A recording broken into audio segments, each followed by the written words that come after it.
आज हम अपना एचएसएससी को जनरल नॉलेज डिस्कस करेंगे। हमारा फर्स्ट क्वेश्चन है, वो कह रहा है 1 मई 2016 को प्रधानमंत्री ने प्रधानमंत्री उज्ज्वला योजना का शुभारंभ किया था। तो उसने क्वेश्चन पूछा कहाँ से किया था, तो कहाँ से किया था भैया? उत्तर प्रदेश से शुरू किया था। अब अगली बार ये पूछ लेगा कि ये संबंधित किससे है ये योजना, तो ये 5 करोड़ गरीब परिवार है, उनको रियायती दरों पर एलपीजी कनेक्शन देने का लक्ष्य था इसका। ठीक है, भारत सरकार का। नरेंद्र मोदी जी ने उत्तर प्रदेश से शुरू किया था। कब किया था? 1 मई 2016 को किया था। इस योजना का मंत्रालय कौन सा भैया? पेट्रोलियम एवं प्राकृतिक गैस मंत्रालय है। मीन्स क्या है, इस योजना में क्या हो रहा था कि भाई जो बीपीएल से नीचे आ रहे हैं, बीपीएल लाइन के में आ रहे हैं, उन लोगों को, BPL means below poverty line में जो गरीब लोग हैं, उनको एलपीजी गैस मुहैया कराना था मेन मकसद। ठीक है भैया। कहीं कहीं लिखा हुआ है कि भाई 1600 रुपये सब्सिडी मिल रही थी, उसके बाद में वो लोग पैसे लगा रहे थे और उससे क्या मिलेगा, वो कनेक्शन वगैरह मिलेगा, ऐसा ऐसा कुछ इसके रिगार्डिंग ये योजना थी। तो जो मेन कॉन्सेप्ट है वो क्या है कि 1 मई 2016 को ये प्रधानमंत्री उज्ज्वला योजना का शुभारंभ हुआ। कहाँ से शुरू हुई? उत्तर प्रदेश से हुई। क्या लक्ष्य था? गरीब परिवारों को एलपीजी सिलेंडर देना। ये कौन सा मंत्रालय करता है? पेट्रोलियम एवं प्राकृतिक गैस मंत्रालय करता है। आई होप आपको समझ में आ रहा होगा। क्वेश्चन नंबर 2 है जल संसाधन। ठीक है भैया, जल क्या होता है? जल संसाधन है साइक्लिक रिसोर्स। साइक्लिक रिसोर्स क्या होता है? देखो मैंने यहाँ डिटेल में बताया। साइक्लिक रिसोर्स या चक्रीय संसाधन, ऐसा संसाधन जिसका कुछ संसाधनों के माध्यम से हम उसका बार बार प्रयोग कर सके, उसे क्या कहते हैं? Cyclic resource. आपको पता है जल होता है, जल किस में जाता है? ड्रेनेज सिस्टम में। ड्रेनेज सिस्टम में जैसे कई बार आप देखते होंगे सीवरेज सिस्टम में जाता है, उसको हार्वेस्टिंग किया जाता है, उसको ठीक किया जाता है, फिल्टर करके फिर से बड़े बड़े प्लांट्स लग रहे हैं, जैसे आप देखोगे गुड़गांव वगैरह ऐसी सिटियों में। तो साइक्लिक मतलब उसको बार बार साइकिल करके, रिसाइकिल करके क्या किया जाता है? यूज में लाया जाता है। उसे ही क्या कहते हैं? Cyclic resource. तो जल क्या है? एक साइक्लिक रिसोर्स है। ठीक है।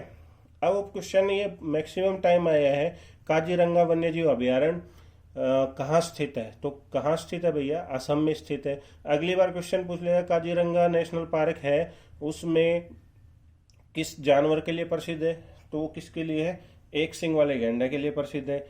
नेक्स्ट मैंने डिटेल लिख दी। इसका क्षेत्रफल कितना है? 378 किलोमीटर स्क्वायर है। स्थापना कब हुई थी? 1905 में। राष्ट्रीय उद्यान घोषित हुआ 1974 में। जो विश्व में जितने भी गैंडे मिलते हैं ना भैया, उसका 2/3 आबादी इस काजीरंगा वन्यजीव अभयारण्य में निवास करती है। ठीक है भैया, मैंने पूरी डिटेल लिख दी है। अगली बात करते हैं क्वेश्चन नंबर 4 की। वो कह रहे हैं हंटर कमीशन की सिफारिश क्या थी? तो क्या है, हंटर कमीशन ने सिफारिश तो की थी किसकी? स्त्री शिक्षा की। ठीक है, क्वेश्चन डायरेक्ट एक लाइन का था, स्त्री शिक्षा की, लेकिन मैंने यहाँ पे डिटेल दे दी। हो सकता है नेक्स्ट टाइम फिर आ जाए हंटर कमीशन। तो क्या होता है, 1888 में भारत का गवर्नर कौन होता है? रिपन होता है। और रिपन क्या कहता है कि भारतीय शिक्षा के विषय में उसने एक कमीशन बनाया, ताकि वो चाहता था कि भाई भारत में शिक्षा का सुधार हो। और इसके लिए उसने क्या बनाया? भारतीय शिक्षा आयोग। कब हुआ गठन? 1882 में भारतीय शिक्षा आयोग विलियम हंटर की अध्यक्षता में गठन हुआ इसका। और इस कारण से इस भारतीय शिक्षा आयोग का नाम क्या कर दिया गया? Hunter commission. तो हंटर कमीशन की स्थापना कब हुई? 1882 में। और इसने किसकी सिफारिश की? स्त्री शिक्षा की। देखो इसने कुछ और सिफारिशें की थी। इसकी सिफारिशों में क्या थी? कुछ महत्वपूर्ण बातें। हंटर कमीशन ने कहा भाई प्राथमिक शिक्षा, छोटे बच्चों वाली, माध्यमिक 8 क्लास तक की, उच्च शिक्षा 10 से अब वो मतलब 12 तक, या पोस्ट ग्रेजुएशन ग्रेजुएशन तक। स्त्री शिक्षा की बात की, मुस्लिम शिक्षा की बात की उसने। विद्यालयों के में निर्धन जो छात्र थे उनको छात्रवृत्ति स्कॉलरशिप दी जाए।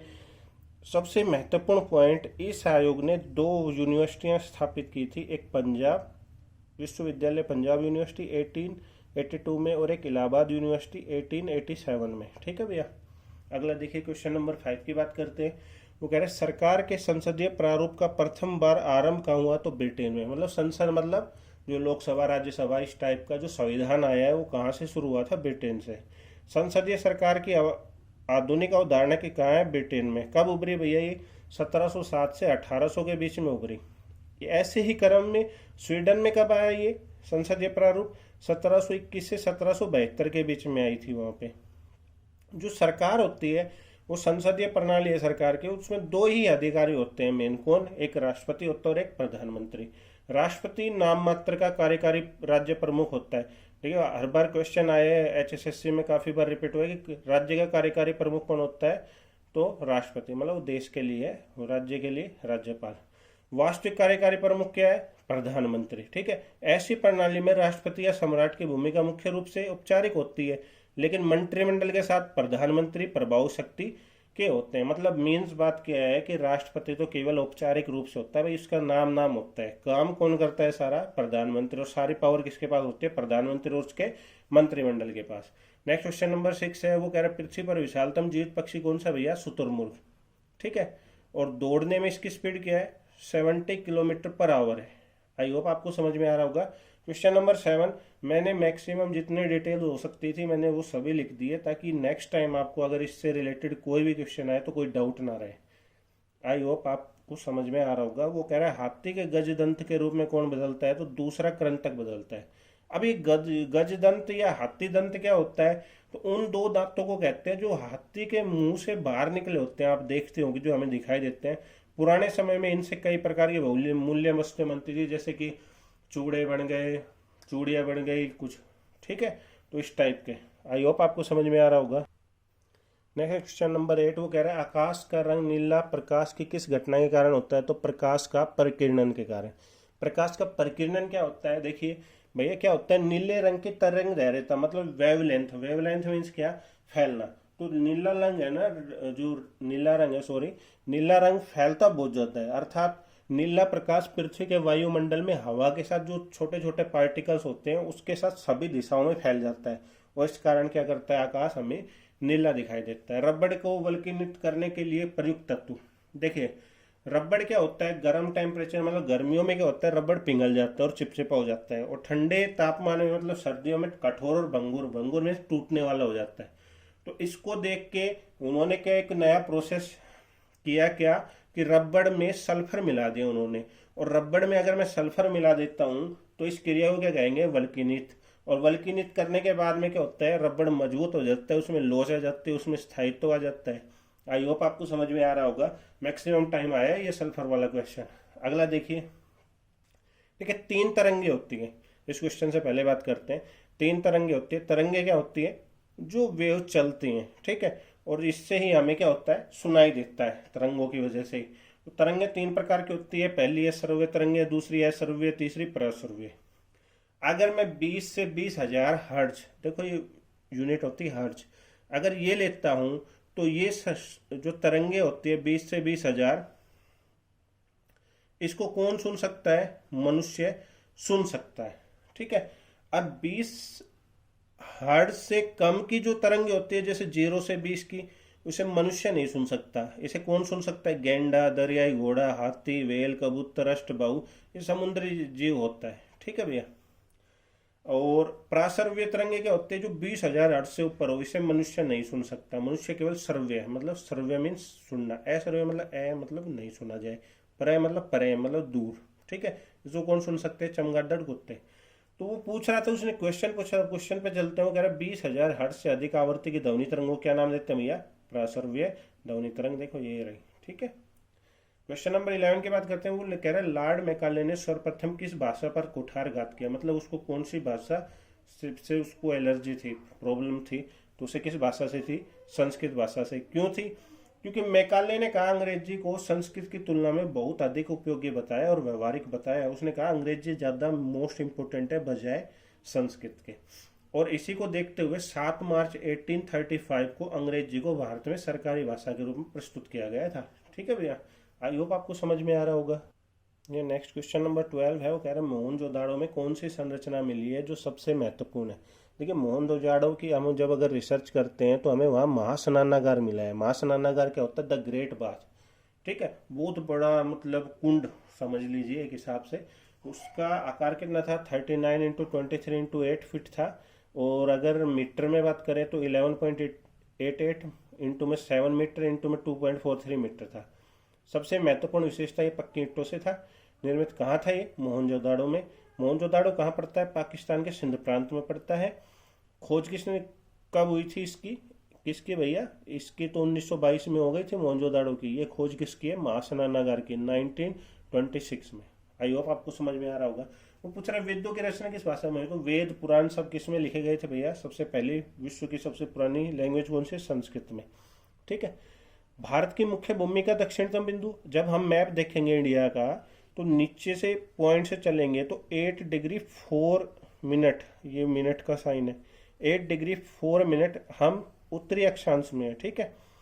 और अगर मैं ऊपर चलूंगा तो कितना मिलेगा, 37 डिग्री 6 मिनट। अगर मैं इधर से चलूंगा पश्चिम की तरफ से गुजरात से तो 68 डिग्री 7 मिनट से, और इधर चलूंगा पूर्व की तरफ अरुणाचल प्रदेश की तरफ तो कितना मिलेगा 97.25 पूर्वी देशांतर। ठीक है भैया। भारत का सबसे उत्तरी अक्षांश कितना है भैया, ये क्वेश्चन डाल देखो, इस बार दक्षिणी अक्षांश पूछा है, अगली बार उत्तरी पूछ सकता है। तो सबसे उत्तरी कितना है 37 डिग्री 6 मिनट, और दक्षिणी कितना था 8 डिग्री 4 मिनट। आई होप आपको समझ में आ रहा होगा। नेक्स्ट क्वेश्चन है, निम्न में से कौन सा एक भूबद्ध राज्य है। देखो वैसे बिहार नहीं होता, जो डेफिनेशन होती है भूबद्ध लैंड लोकेटेड की, वो कंडीशन बिहार फुलफिल नहीं करता, लेकिन उसने ऑप्शन ही ऐसे दिए हैं तो उनको देखते हुए सुटेबल के आंसर था बिहार। देखिए उसने ऑप्शन दिए थे पश्चिम बंगाल, दूसरा ऑप्शन दिया था उड़ीसा, और तीसरा दिया था आंध्र प्रदेश। तो ये आंध्र प्रदेश, गुजरात और जो पश्चिम बंगाल है कोस्टल एरिया है। कोस्टल एरिया मतलब जहाँ बंदरगाह है जो समुद्र से लगते हैं। तो सबसे पहले हम समझते हैं कि भूअब्ध होता क्या है। भूअब्ध राज्य, वो लैंड लोक्ड मीन्स क्या कहते हैं, ऐसे राज्य जो चारों तरफ से भूमि से घिरे हैं और जिनकी सीमा अन्य देशों से नहीं लगती। ऐसे 5 राज्य हैं, कौन कौन से हैं, मध्य प्रदेश है, झारखंड है, छत्तीसगढ़ है, हरियाणा, तेलंगाना, और 2 केंद्र शासित प्रदेश है, कौन से, दिल्ली और चंडीगढ़। हम आगे और डिस्कस करते हैं फर्दर इसके बारे में। देखिए भैया मैंने फुल डिटेल लिखी है यहाँ पे। स्थलबद्ध भी बोल सकते हैं, भूबद्ध भी बोल सकते हैं, लैंड लॉक्ड भी बोल सकते हैं, तीनों नाम होते हैं ये। इंग्लिश में लैंड लॉक बोलते हैं, हिंदी में स्थलबद्ध बोल सकते हैं, भूबद्ध बोल सकते हैं। ठीक है। पहले देश की बात करते हैं। ऐसे देश जिसकी सीमा किसी भी महासागर को नहीं छूती, समुद्र महासागर को, एवं जो चारों ओर से अन्य देशों से घिरे रहते हैं, उन देशों को स्थलबद्ध देश कहते हैं या भूबद्ध देश कहते हैं। इसका एग्जाम्पल कौन सा है, मंगोलिया और कजाकिस्तान। ये कजाकिस्तान मैक्सिमम टाइम आया है हरियाणा में। ठीक है। अब विश्व में ऐसे कितने देश हैं, 47। आप सबके तो नाम याद नहीं रख सकते, लेकिन इनका लार्जेस्ट एरिया लगता है मंगोलिया और कजाकिस्तान। तो कजाकिस्तान की बात करते हैं। अगर आप मैप देखोगे तो आप देखोगे भाई कजाकिस्तान के बगल में तो कैस्पियन सागर है। वो कैस्पियन सागर में झील है, वो कोई दूसरे देश में नहीं, इससे ही लग रही है, तो महासागर से नहीं लगता है। ठीक है। तो याद रखना कौन कौन से देश है, मोस्ट इंपोर्टेंट है मंगोलिया और कजाकिस्तान। स्थलबद्ध या भूअब्ध राज्य की बात करते हैं। अभी बताया था लास्ट क्वेश्चन में भी, ऐसा राज्य जिसकी सीमा किसी भी देश की सीमा या महासागर या समुद्र को स्पर्श नहीं करती।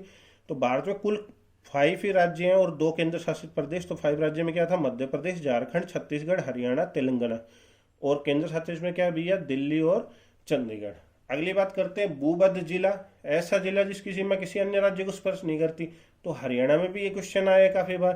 तो हरियाणा में से कौन से 2 जिले हैं, रोहतक और चरखी दादरी। आई होप आपको गाइस समझ में आ रहा होगा। क्वेश्चन नंबर 16 की बात करते हैं, संविधान का अध्यक्ष कौन था।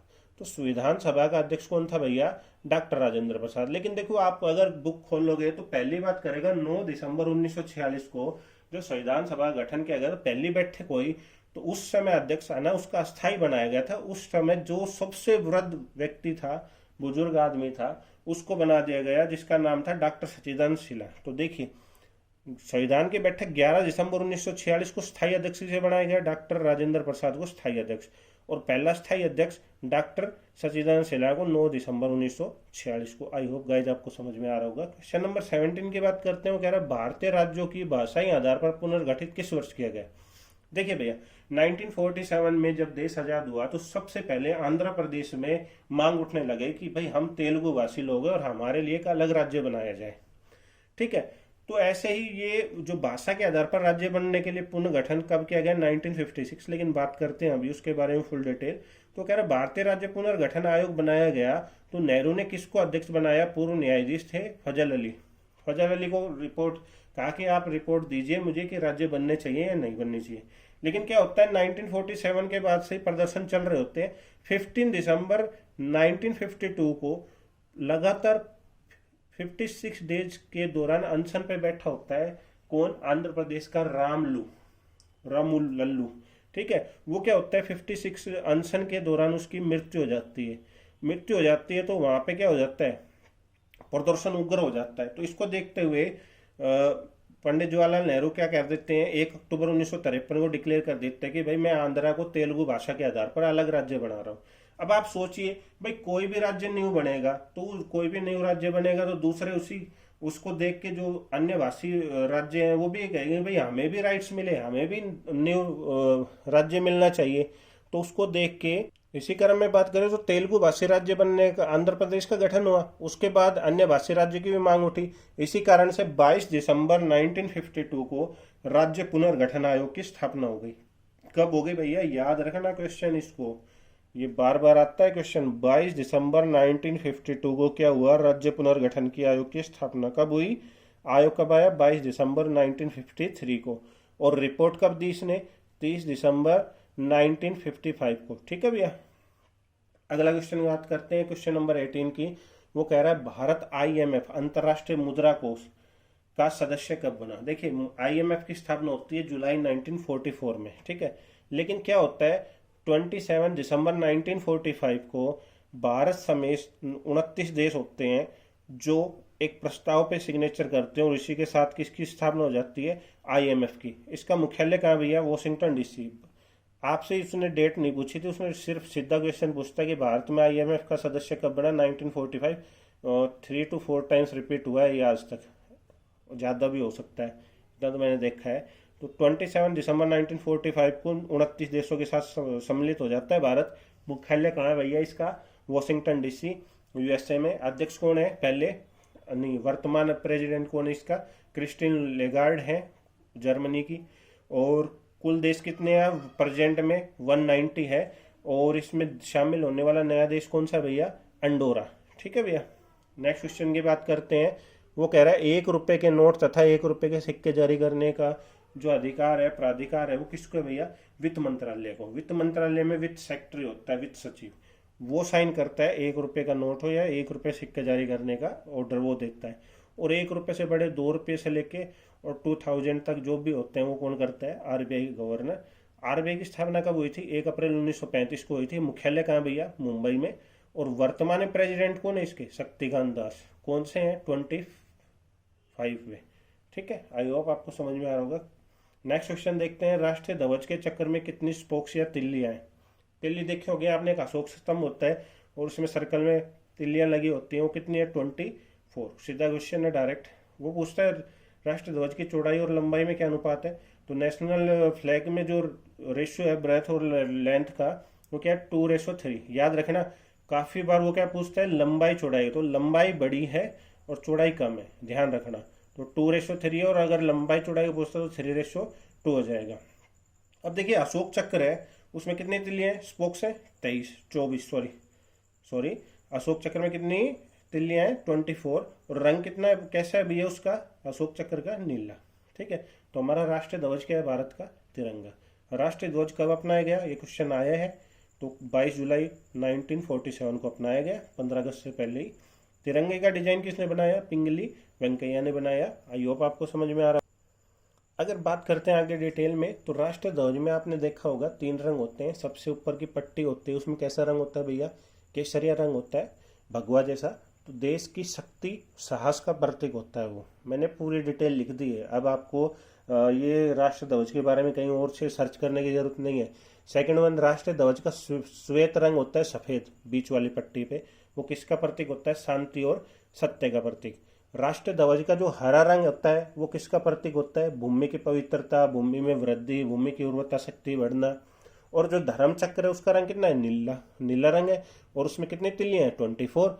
और धर्म चक्र का नीला रंग, जो तिल्लियों का अर्थ है उसमें, जो उसका अर्थ है भाई दिन कितने घंटे का होता है, 24 आवर का। तो दिन और रात्रि के प्रतीक के रूप में है कि भाई 24 घंटे में जीवन है ना गतिशील है, और रुक गया तो उसका अर्थ क्या है, मृत्यु। नेक्स्ट क्वेश्चन है 22। उसकी बात करते हैं। वो कह रहा है भारत में किस आम चुनाव में मत पत्र का प्रयोग किया गया। ठीक है भैया। तो किसका प्रयोग किया गया, 1962 में। और भारत में ईवीएम पहली बार कब आया, इलेक्ट्रॉनिक वोटिंग मशीन, 1982 में। कहाँ, पारूर विधानसभा, केरल में पहली बार प्रयोग किया गया था। आई होप गाइज आपको समझ में आ रहा होगा। क्वेश्चन नंबर 23 की बात करते हैं। 1888 में किस भाषा में देश का प्रथम देशीज भाषा समाचार पत्र प्रकाशित किया। देखो भैया क्वेश्चन रोंग मत कर देना। अगर वो कह रहा है देश की प्रथम देशीज भाषा, ठीक है। तो देश की भाषा में पूछेगा तो बंगाली में, ठीक है। कौन सा समाचार पत्र था? दिग्दर्शन। अगर प्रथम समाचार पत्र पूछेगा तो कौन सा था भैया? बंगाल गजट। कब? 1780 में। किसने प्रकाशित करवाया था? जेम्स हिक्की ने। प्रिंटिंग प्रेस का जन्मदाता किसको कहते हैं? जेम्स हिक्की, वही लिख के आया था यहाँ पे, ठीक है। और बंगाली में 1888 में बता दिया दिग्दर्शन, ठीक है भैया। दिग्दर्शक के बाद में भारत का पहला समाचार पत्र, मैं दोबारा डिटेल लिख दी है। सबसे पहला समाचार पत्र बंगाल गजट 1780 में, और देसी भाषा में समाचार पत्र दिग्दर्शक 1818, ठीक है। निर्वाध रूप से, देखो इसमें कोई कंफ्यूजन है दिग्दर्शक वगैरह में, तो निर्वाध रूप से भारत का प्रमुख समाचार पत्र कौन सा रहा है? संवाद कौमुदी। किसने किया था संवाद कौमुदी की? कब निकला था? 1821 में। कौन थे संपादक? राजा राम मोहन राय, ठीक है। भारत के पुनर्जागरण के अग्रदूत, जो भारत के पैगंबर भी कहलाते हैं, ठीक है, पुनर्जागरण वाले। स्वतंत्र भारत का पहला कानून मंत्री डॉक्टर भीमराव अंबेडकर, बाबा साहब बने थे, बाबा साहेब। और 25 क्वेश्चन की बात करते हैं। भारत सरकार के साथ कश्मीर के राजा महाराजा थे हरि सिंह ने कब अंगीकार सिग्नेचर विलय पत्र पे कब किए? तो भारत तो आजाद हुआ था 15 अगस्त 1947 को, तो कराची तो कब किए भाई? 26 अक्टूबर 1947 को किए, ठीक है। आई होप आपको समझ में आ रहा होगा गाइज। अगला क्वेश्चन है क्वेश्चन नंबर 26। हिरोशिमा में परमाणु बम कब गिराया गया? तो जापान के हिरोशिमा पे 6 अगस्त 1945 को परमाणु बम गिराया गया। और इसी क्रम में दूसरा बम, 2 ही बम गिरे थे नागासाकी पर, वो कब गिराया गया? 9 अगस्त 1945 को। देखो ब्रिटेन ने अमेरिका को स्वतंत्रता, भाई हम स्वतंत्र घोषित करते हैं और मान्यता दे दी भाई आज से तुम स्वतंत्र। तो कब हुआ था? 1783 में।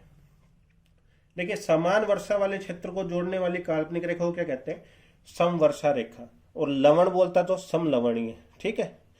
तापमान वाला बोलता तो समतापीय, ठीक है। आगे आगे क्वेश्चन आएंगे एचएसएससी में फिर से, तो ध्यान रखना। एल्यूमिनियम का निष्कर्ष उस अयस्क से होता है, उसका क्या नाम है? बॉक्साइट, ठीक है भैया। संयुक्त राष्ट्र की बात करेगा। संयुक्त राष्ट्र की स्थापना कब हुई थी? 24 अक्टूबर 1945 को हुई थी। अंतर्राष्ट्रीय न्यायालय का न्यायाधीश नहीं रहा, पूछा उसने, तो KN वांचू नहीं होता। 4 ऑप्शन में कौन कौन रहे हैं? RS पाठक भी रहा है, BN राव भी रहा है, और नागेंद्र सिंह भी रहा है, ठीक है भैया। आगे बात करते हैं क्वेश्चन नंबर 32 की। प्रथम घोषित किस वैज्ञानिक ने बताया था भाई पृथ्वी सूर्य के चारों ओर चक्कर लगाती है? सबसे पहले किसने बताया? कोपरनिकस ने। Question number 33। सर्वाधिक विषैली गैस कौन सी है? Carbon monoxide. Question number 34। 2016 के ओलंपिक खेल कब हुए?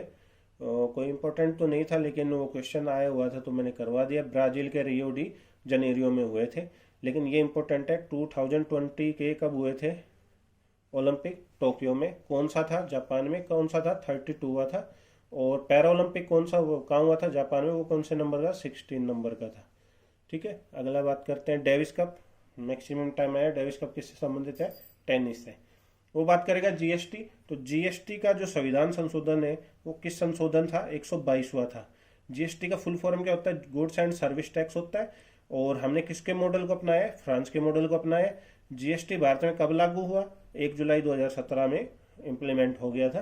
Question number 37। अंतर्राष्ट्रीय ओलंपिक समिति की पहली भारतीय महिला सदस्य कौन बनी है? नीता अंबानी, जो इंडिया के मुकेश अंबानी है, रिलायंस वाले, जियो वाले, तो उनकी वाइफ। नेक्स्ट है क्वेश्चन नंबर 38। राइट बंधु ने किसकी खोज की? वायुयान की, ठीक है, हवाई जहाज की। और 2 भाई थे। और 39 क्वेश्चन नंबर की बात करते हैं। कह रहा है वायु में अनेक धातु जब मिल जाती हैं तो कौन सी गैस बनती है? ऑक्सीजन मिलती है। और ट्रैकोमा बीमारी से कौन सा अंग प्रभावित होता है? नेत्र होते हैं, आंखें।